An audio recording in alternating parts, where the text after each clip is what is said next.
Carlos Alcaraz and Iga Swiatek have been complaining about their packed schedules.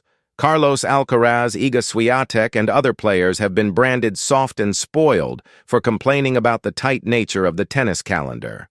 A number of ATP and WTA stars have criticized the schedule over the last few months, with Alcaraz and Swiatek among those to hit out at the congested fixture list.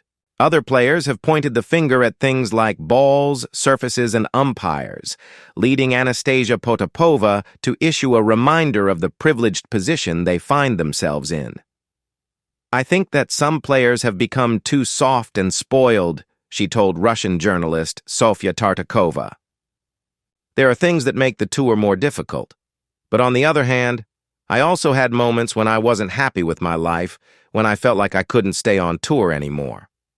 But then you remember where you started and you're like, yeah, my life is wonderful. I think sometimes you forget where you came from.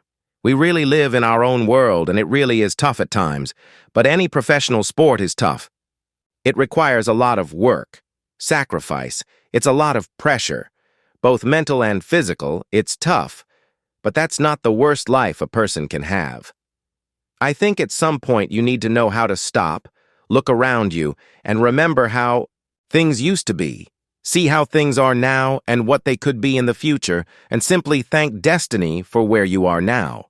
During last year's Laver Cup, Alcaraz suggested the packed schedule and playing conditions were responsible for causing a lot of injuries. He said, "I'm the kind of player who thinks there is a lot of tournaments during the year, mandatory. Tournaments, and probably during the next few years going to be even more tournaments, more mandatory tournaments. They are going to kill us in some way. Right now, they are showing up a lot of injuries because of the ball, because of the calendar, because of a lot of things.